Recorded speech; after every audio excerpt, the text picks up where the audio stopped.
No, but as how are they the one position of one? I see say a lot of red flag.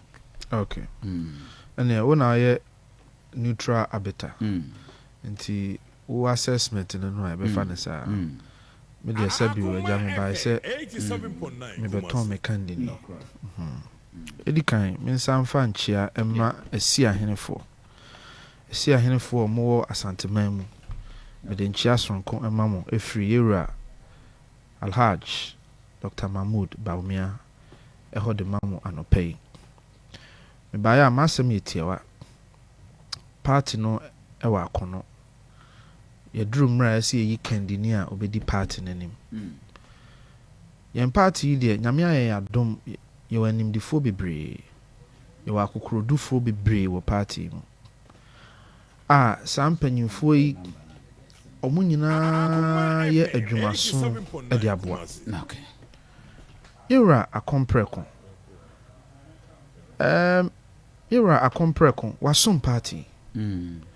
Obi bia obegyina baabi akasa fa yura akompreko dwumadi a waye de aboa party ho. Se onye hwe no na onye nokwafo. Wasom party. Awa kwani asanyina so. Mimpo de mi hu hwe afi ye mu. Mi ana mi ko ni fi ekoje $10,000 e de ko boa NPP USA. Oh, okay. Oh yes. Wasom.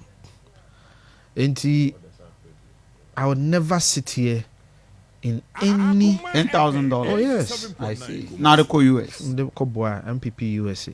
Oh, I see. Program anon we. Your papa Dr. Mahmoud Baumia also boa with a higher amount. Also boa party no. But the entire me the anodi same way nyina ba ne hire. Ye pese ye hu se obia wayi ni tibia de ni mo akoto ken obia somti me nyina han kasa te se de me nua panyi kan ye se ebi mu de ye zero. I will never say that. I will never ever say obi contribution e zero. Obia som obia boa wa kwan bibi so. Ti yasema ye kan se obia se fata.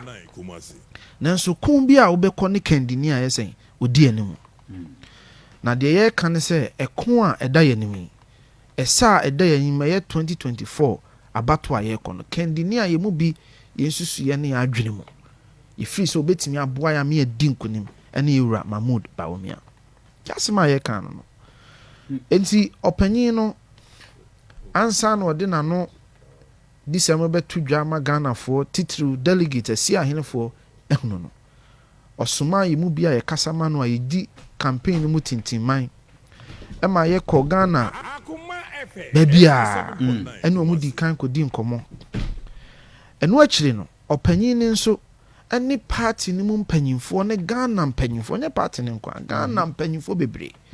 Asofo ne mpanyimfo a omoka bi yeyi ekodi nkomo de to manim se opese wode ne ho kọ bo afore se ne be ya ono so betimi abedi party nani ansa na yewie ye no yesa ma ye nuanom bi ekọ fom ene ye nuanom asi ahenefo sa akọ ye ena afim afini pam no yenwura enso ekọ Ghana nyina 276 constituencies because here the south ka ho wakọ ene omu akodi nkomo di nti a osusu se eso be kandini ana ba no ni ema party okoye ne nsema wode koye no eye som ho asem service eye affordable ho asem sacrifice eye adwumaden ho asem hard work eye nukredie ni tintinman a obedi ama o party loyalty and honesty eye nkabom ho asem because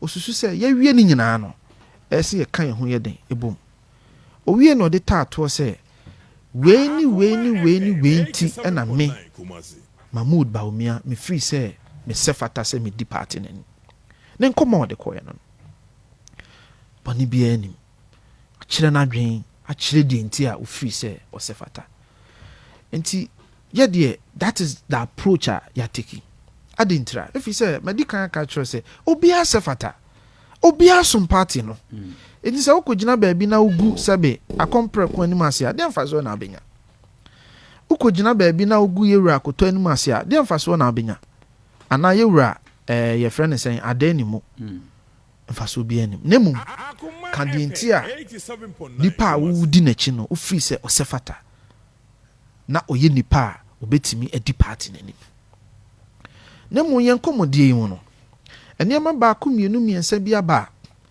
ye yadwen se ye de ye campaign. We are focused on the message. And we are going to focus on the message. But even in strategy, there will be a friend say emergent strategy. Or strategy out the year, Juma. But considering the prevailing circumstances, you know, so we adopt it and amend the strategy. Look at amenable. Just say bibia o dane na eye. If you say bibi fufuro bi betimi abobomu a wanda ne ho a e de how beba ye nuano mo kasaye ne sebe me papa akompre kon kasaye bi wo ho a e ho behia se ye beyi ano eni die kwan so obu kwan so se ne be ya asi ahenefo behunu se ensem ne bi wo ho a sebe no kura bi ani edika anra ye papa bankran ai kumasi kurodie e be kan bibi se party no eye omanpanyi abedi echire nkofo ba na ho se be man $800 million se on step down me kasama yura Mahmoud Bawumia wa campaign me gina wa fidi kesi so akase ne people sa asem no kra bi anim. You mean that? I'm telling you. Are you sure? Adan intramenia asem bi wo ho ati adan Exactly, that is a good adan sabe me say me kasama no. So you think me ba bi gina ha be kasa abra me nya we Kennedy do have because on your way. Mpacho. Mpacho. Please look. I mean, we are talking about Kennedy Agyapong. Maninwe. Lawyer Maninwe. No, but how can you say that? Maninwe. What have I said? My boy Kennedy. Kennedy I'll say it is Manin Kasa, I'm ready. I'm here. Lawyer, thank you, Maninwe. When the concept of lies, but make me story of who is a liar. Kofi, we are ready. Lawyer Williams to say thank you very much. Kofi now continue. Now, me case su people. Yeah. Me case su people. Yeah. Say obi ani ho a wafa $800 million. E dia koma yewura akompreko. Say onye no ntranchen. Ensi ye na ntimi ensi so mame nkyerɛ. So he cooked it. Meba. Me dia kwan ofa so na enyam asem. De me ka ho ye yen asem. How he came about it, it's none of my business. Sabi utuwe minua. Say wo so ye frɛ Kofi. Yeah. Me ba ha na me be frɛ wo kromfo a. Na man fa nyina so bi ama. Who asudie. So as much as I am a legend and I must prove no. So who pese oti odin ho a. Obeye de obeye bia obesan oti. Ye san yenti. Na yemfa wempo yesabio yemfa entoto nsem bi ho. Ghana oman ni nyina ansa na yeba abanwa no na Ghana yensika egu futuo mu a yefrɛ no FX yefrɛ no forest reserves a egu ho no na ye $6.3 billion yeba ye no itimi be pagya mu duru $9.6 billion a bosome 9 ne akiripo be num akohoma bosika se ekɔ ahokyire mu a sika ebetimi apone ho de ama Ghana adwadifo akɔ adwaman so akɔkra neema emi adi bi aye ho enam COVID yareboni e ba ye ne ahohihi a oman ne ekɔ mu titiriw Ukraine Russian war a ma demand for the FX ne course run by close to end of 2022 no na ye FX no a deplete a shine pa eno ka ho binti ne ekɔ IMF kɔsremwa because sika ye wo gu yen futuo mu se Ghana adwadifo hia bi di akɔ adwaman so akɔkra a omo besesa no dollar no na akɔfom enti ye kɔ IMF wo se mo meso yansene se ne be ya ebenya de ebrofo kase me friend no balance of payment me no kase afei mpo na yen balance of payment ne ye se pagya mu a cross $1 billion IMF sika no so a ye kɔgye ye no ye kɔsrɛ $3 billion na ye kɔsrɛ ye no omu chemu esinesini nson ɛsinasin so no ni nyinaa bɛba bɛwie 2026 afi deɛ di kan ɛbaa May bosom no mu 600 million afei mpo na yɛtwɛn deɛ ɛtɔ so mmienu a ɛyɛ 600 million meka atwe w'adwene susu sɛ Ghana aban ne Ghana ni $800 million da baabiara obi kɔfa de ayɛ den ama obi na sɛ obi wɔ $800 million ɛwɔ hɔ a sɛ aban establishment no wɔ $800 million ɛwɔ hɔ a kɛkɔ IMF akɔyɛ den. You think so? Ah, individuals Minia, have that money. Minia, do you can't $800 million ah? Say about economy, do you know what it will do to your economy? Do you understand $800 million? My example. We've had somebody having $1 million within them. So $1 million is not $800 million. Only one person. Me say have one person. $1 million is not $800 million. Political money are contributed. If you will be contribute to crowd the boy. Minia, How do you know? Minia, that's any I mean no. Yeah. I'm telling you on authority. Yeah. So $800 million. So sorry, I checked my tap the microphone again. Because I think push that microphone for me. I think I have a Come on. It's not there. And someone $800 million is not there for anybody. And that is not true. It's not true. I told you. Me nua what we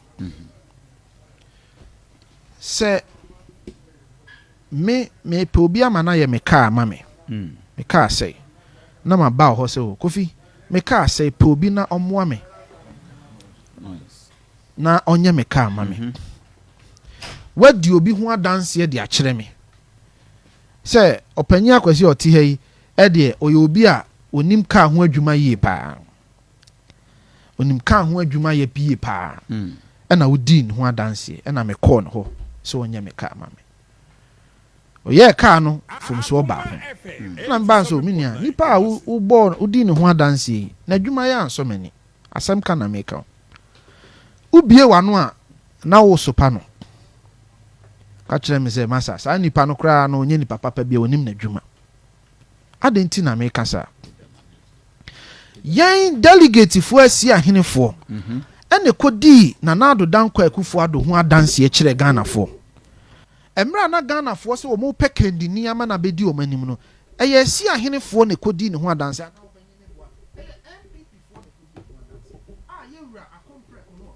Yeah. Akoma FM 87.9 Kumasi.